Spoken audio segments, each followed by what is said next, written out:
kabutsa. Sa mga gustong matutong mag-iwan ng kambing, panoorin nyo lang mga kabutsa. Kasi ito lang yung trabaho dito sa bansang Middle East. Ayan.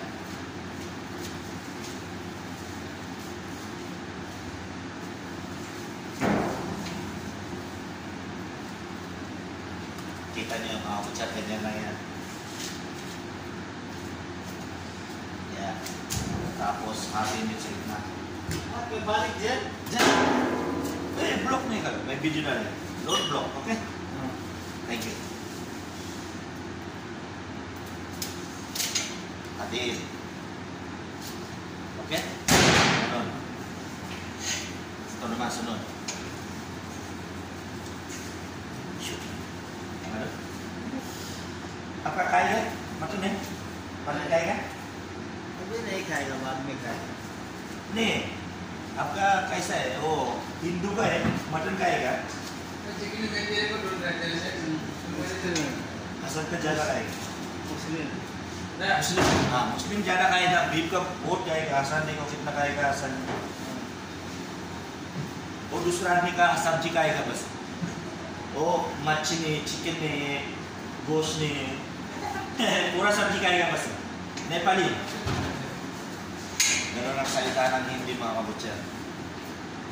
India yun, national language ng India. Kaya dapat, medyo marunong din kayo pag nandito. Tsaka yung Arabic, importante rin. Kasi nasa Arabic country kayo. Nasa Arabic country kayo, kailangan matuto kayo. Pero pag nasa syudad kasi, mahirap na matuto eh. Kasi halos mga tao din pag nasa syudad kayo, puro English na. May ibang klaseng lahi. Lahat ng ibang lahi, hindi Pakistan, puro nagsasalita ng English. Kahit yung mga Arabo. Kaya, okay lang din pag medyo gusto nyo matuto, step by step lang, matutunan din. Lahat ng tayo Pilipino, fast learner. Kaya mabilis lang din tayo matuto. Yan. Pakitaan kayo, bali lalagarin rin mga kabutsa. Pakitaan kayo ng isang leg, tsaka isang ribs, chop, tsaka neck.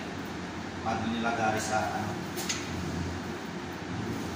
dito. Ingat lang tayo sa may banso namin ito, sa liwag ito banso. Kasi mas maganda pag sa lagari, straight talaga kaysa minanamahan. Para yung buto niya hindi madurog. Pakitaan ko itong paano kayo mahin.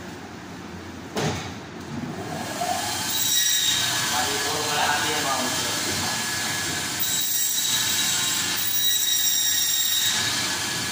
Yan. Kalahati.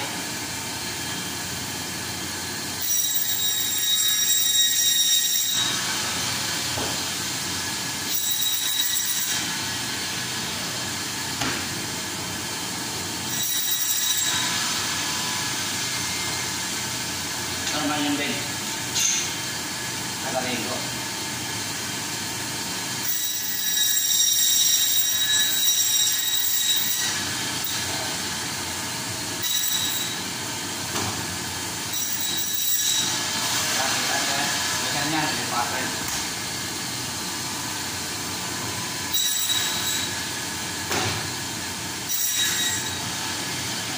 Kaya hanggang dito na mga kabutsa.